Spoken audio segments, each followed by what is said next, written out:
일본의 횡단보도에는 가끔 뭔가 음산한 노래가 흘러나올 때가 있습니다. 안녕하세요. 지나가는 설명쟁이 벼다입니다. 여러분들은 일본 여행을 가셨을 때 한 번쯤 횡단보도를 건너면서 들어봤을 수도 있는 이 노래에 대해 아시나요? 에도 막부 시대부터 내려오는 민요로 제목인 토란시에는 지나가시오라는 의미인데요. 한번 노래를 먼저 들어보겠습니다.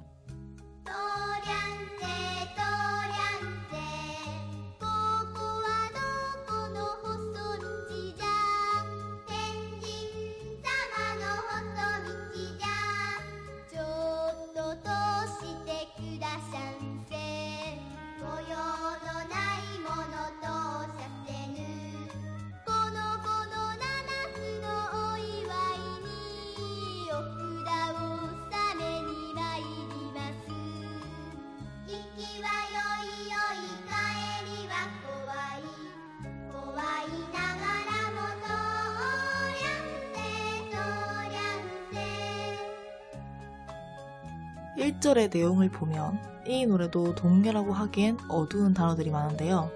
이것이 교통신호에 사용된 것을 착안하면 용건이 없으면 지나갈 수 없습니다. 돌아가는 건 두렵죠. 와 같은 구절은 괴담을 만들기에 적절한 듯 보입니다. 그럼 이 동요와 관련된 괴담을 알아보죠. 첫 번째는 에도시대의 천근교대를 비판하는 동요라는 이야기.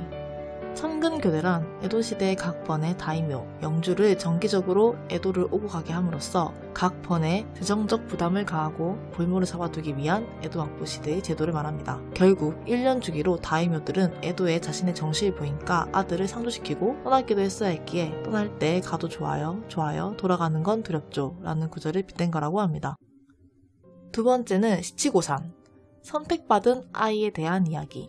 시치고산은 시치, 산이라는 숫자를 말하는 것이며 남자아이가 3살, 5살, 여자아이가 3살, 7살 되는 해를 기념하여 11월 15일에 아이가 죽지 않고 살아주기를 기도하는 것이죠. 그래서 그 7살이 아닌 이전의 아이는 자신의 아이가 아닌 신의 아이고 죽더라도 신을 찾아간 것이니 슬퍼하지 말라는 뜻이라고 합니다.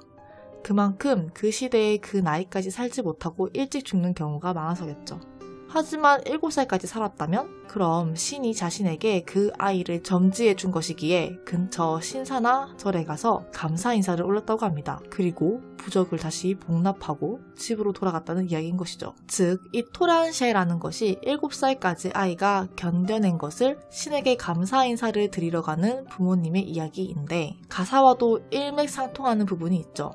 하지만 왜 두렵더라도 지나가세요 라고 표현을 하는 걸까요? 이렇게 나온 설이 인신공양입니다.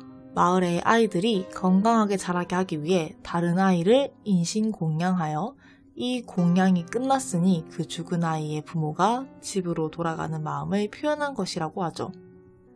이런 다양한 설이 있으나 또 그 당시 토란세의 배경을 살펴보면 미요시노 신사라는 곳이 스가와라 미치자네가 있는 곳인데 이것이 성 안으로 옮겨지면서 텐진사마라고 불리게 되었고 성 안에 있으니 일반인들은 정해진 시간에만 참배를 할 수 있었다고 합니다.